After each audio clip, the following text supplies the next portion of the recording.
Do I have anything on my... Okay. Go ahead. Hi, Alastair. Hi, Olivia. How's it going? It's going great. How are you? I'm doing swell. So we're so happy that you could come out tonight, and you know... Hey, a free beer. I'll come out anytime. Free beer. Yes, sir. So if you could kind of give us any pearls of wisdom you have. Well, okay. Well, I met a few people, and I don't know if I'm what they're looking for. Why do you say that? Because I'm very niche-oriented. But I would say that my best advice to people is to obviously know their publication, know the editor, know the journalist that they're talking to. So I don't know if anyone did their homework, which is fine because I didn't. So, but you got to know who to pitch. And so if I pitched you and I made reference back to something that you had already written, is that a good way to open an email? It's an excellent way, absolutely. Heidi did it tonight. She referenced something I wrote. So absolutely, that shows me that the marketing person is watching the publication and understands it and knows what I'm looking for. Absolutely. So my other question is a lot of people I've talked to tonight have said it's all about building relationships and connections, and even if I do make an initial connection with you on a story, does that mean that it's cemented that you're going to remember who I am, or do I always have to continue to just reference a previous connection or keep introducing myself? I'm not sure. I didn't understand the question. I'm sorry. I need a lifeline. Say that again. No.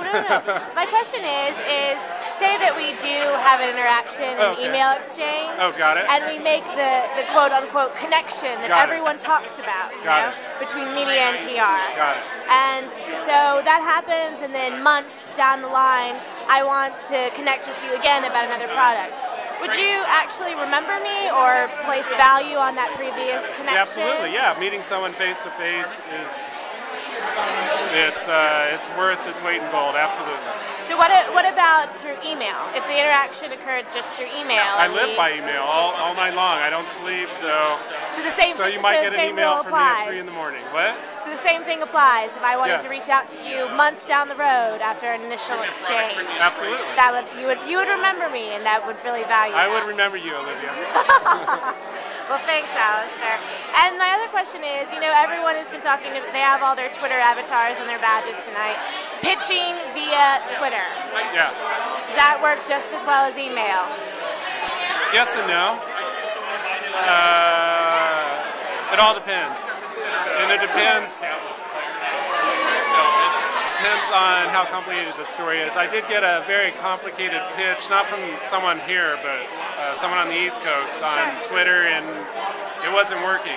The back and forth wasn't working, so we finally took the Twitter to the email, and that worked a little better.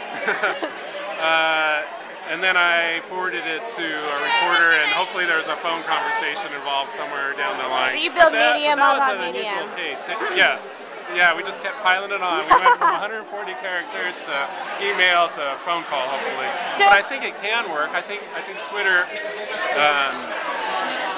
is just so awesome to use because you can see the link. You can just get the gist of it in 140 characters. So you're okay with I've done a lot of if I followed you on Twitter and just sent you an @message with a link. You're okay with that, or do you need initial build-up and a lot of other exchanges? I don't follow a whole lot. I'm always cleaning out who I follow because it's hard to follow so many different people. And it seems that with the more people who follow me, I start following more, and that gets to be kind of hard. But if you send me a message or if you retweet me, I'll see that. So, retweets work with you? Yes, huh? Yes, they do. I see. A direct message, probably not so much. I don't know. Don't you have to follow each other to send a direct message? Right, there has to be that connection first before you can And I don't follow a whole lot of, I'm following Fran Drescher, so. And, Lance Armstrong, I don't know. She's super entertaining. Hello. Absolutely.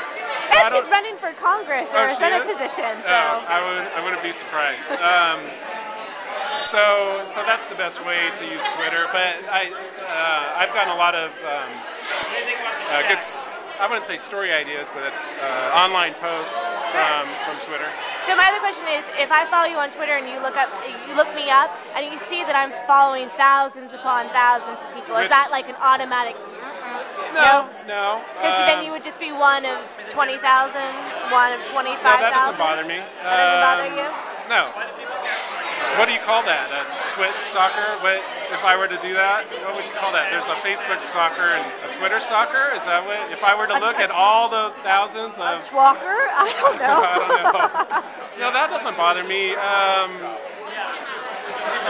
No, what I'm just looking for on Twitter is just someone who's following the news, who has some ideas, who can send me, I like looking at the links, Okay. Just show me something important. That's all I need. I don't care who you follow. You're very cut and dry. That's what I gather. What does that expression mean? I don't know. Where does that come from? That means you know what you want, and you're pretty easygoing in the meantime. So, Okay. Does that work? Thank you. Thank you.